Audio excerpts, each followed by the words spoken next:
Alexandra and Andrea, how are you? We're great. Thanks for having us, Billy.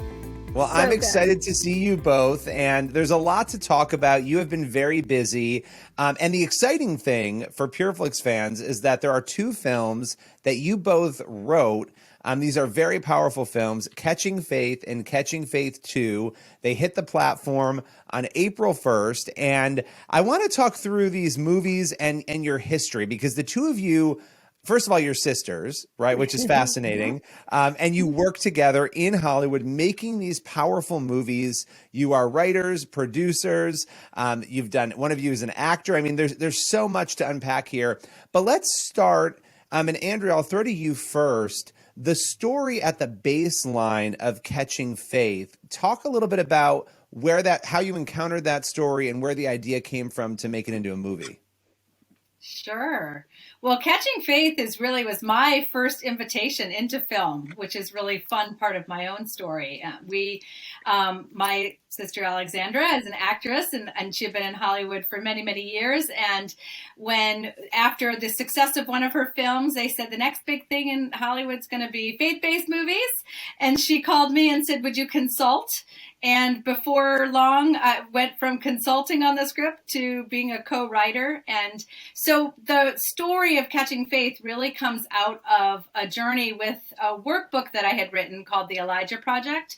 There was a lot about discovering who you are, finding yourself in a place where you were exhausted, you felt like you had served God, you had done your best, and all your resources were just depleted, and you were kind of disappointed with what had happened with your life, even though you had done what you thought was the right things to do.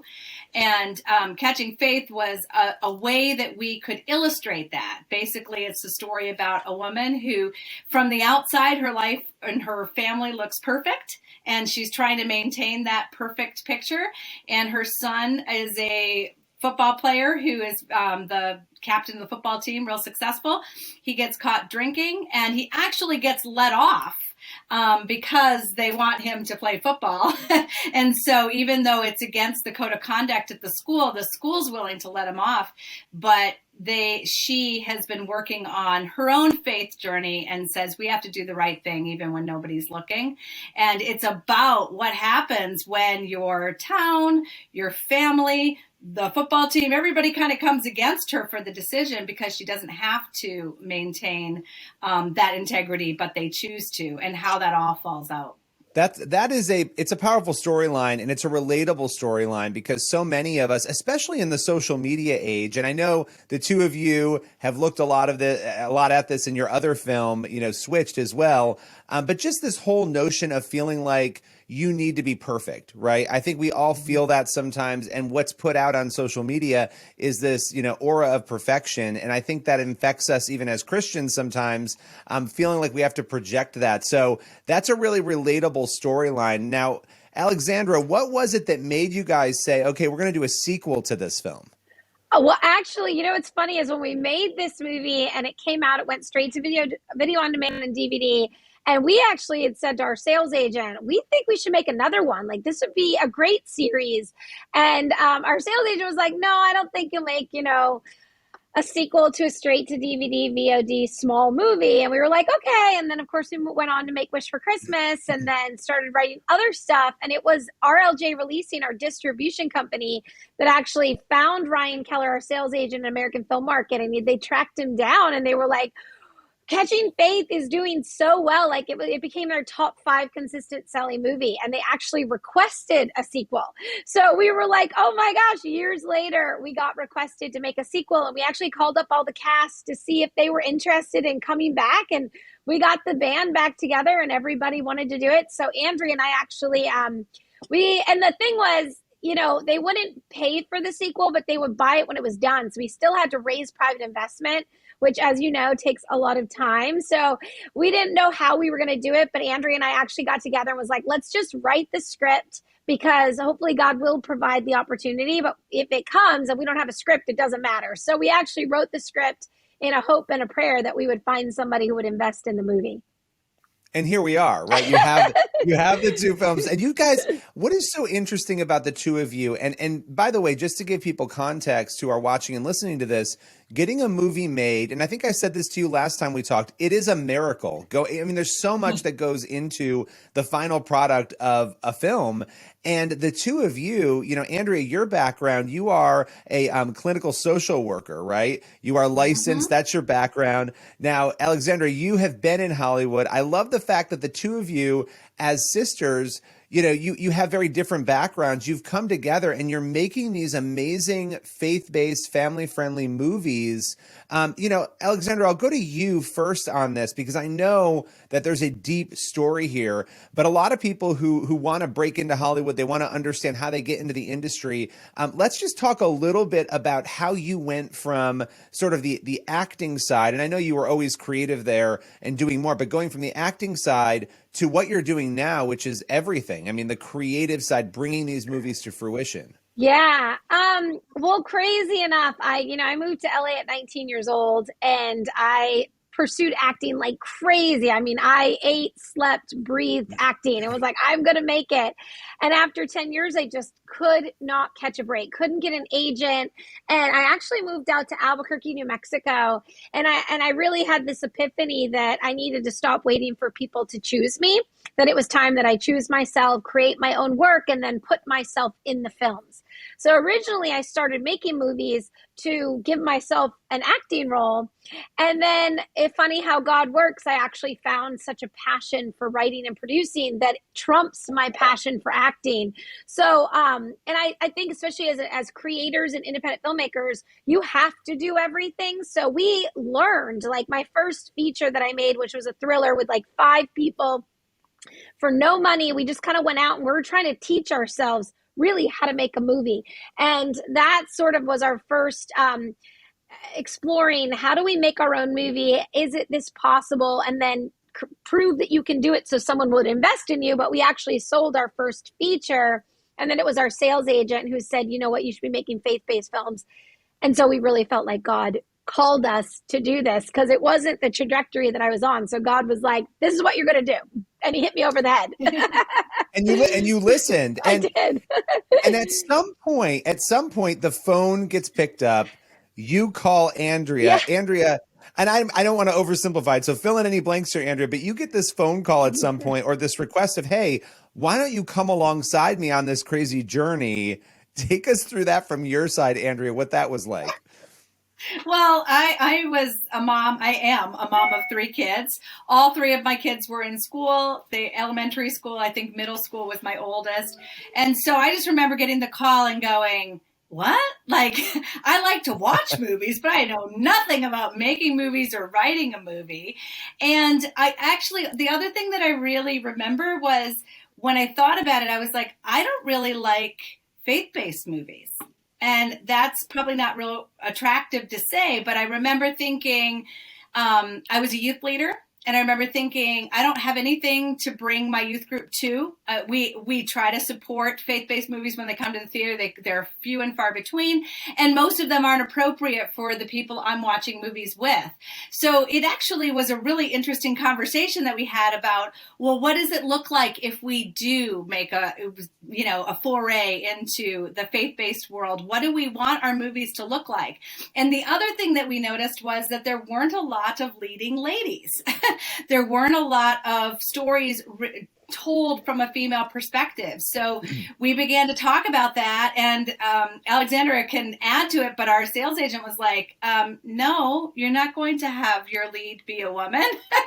We have to have football in it. That was really important. So we were like, well, how do we do this? We do a football movie, but the mom is, a part of it because obviously it's her son that she's supporting in football. So we were able to make it a happy compromise. But that was really how I got involved. And I very much felt like I didn't have a clue what I was doing.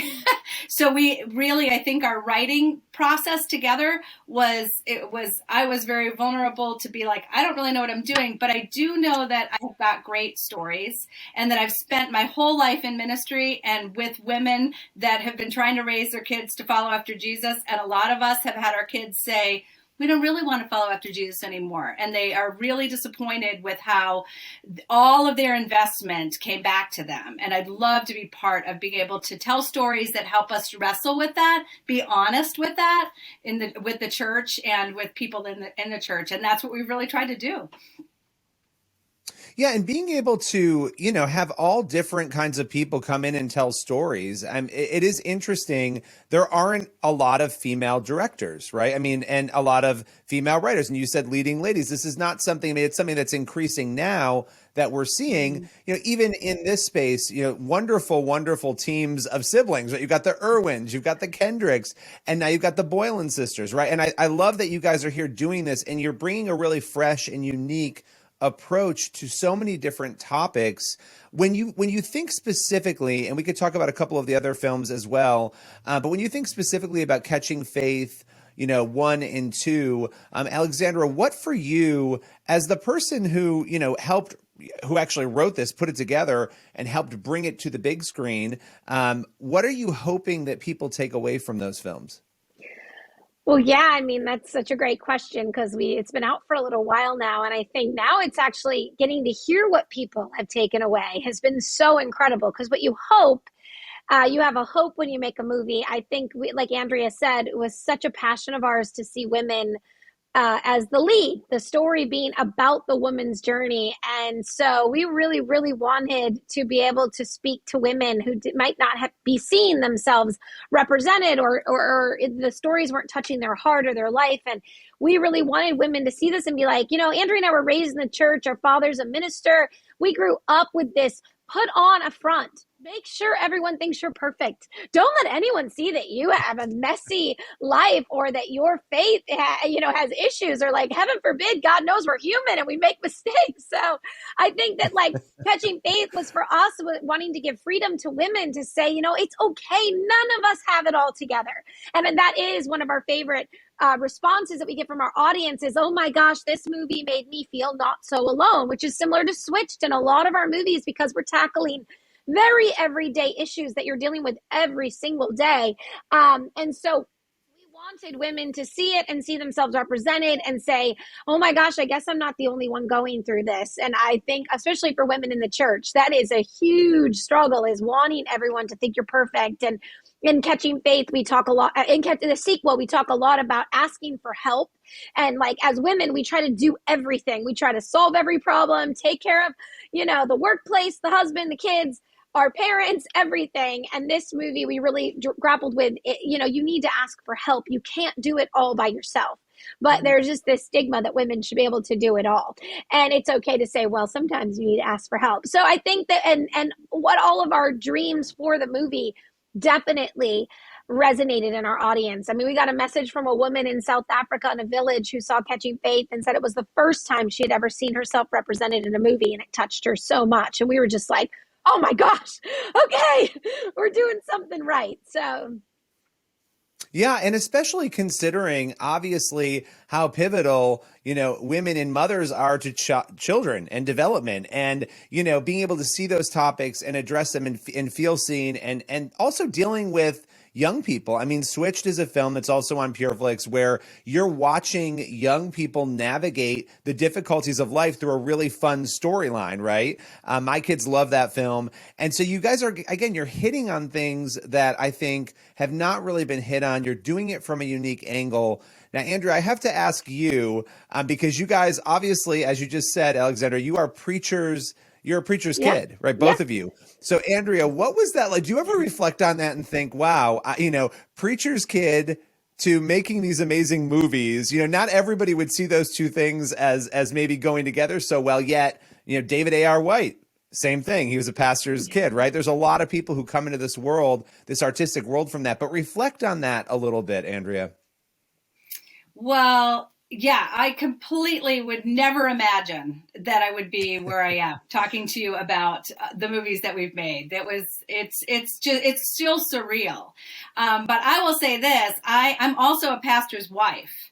And so my journey is that I grew up as a pastor's kid and said I was never going to marry a pastor. That wasn't happening. And here you are. And now I am, but it was a bait and switch because he was a businessman, an exec when I married him, and then he was called into ministry. So I'm like, God, what are you doing? But yeah, I think that it's. I don't think that I could have ever imagined back then. However, as Alexandra and I have talked a lot, you know, when you sit in a pew as a pastor's kid or a pastor's wife or whatever role that is, even a parishioner, you're hearing stories. I mean, that's what it is. So our father is an amazing storyteller. So we learned from, you know, when we were very, very small, how to really weave a beautiful story together and keep people interested. And I really give the credit to God, but also a great dad who's an amazing communicator. Yeah, that's really interesting too, because obviously Jesus was a phenomenal storyteller, right? And when you look at pastors being able to convey a message, an effective pastor is able to use storytelling in a way to bring truth out to people, which is exactly what you're doing when you're writing and putting these amazing scripts together. Okay, final question for both of you.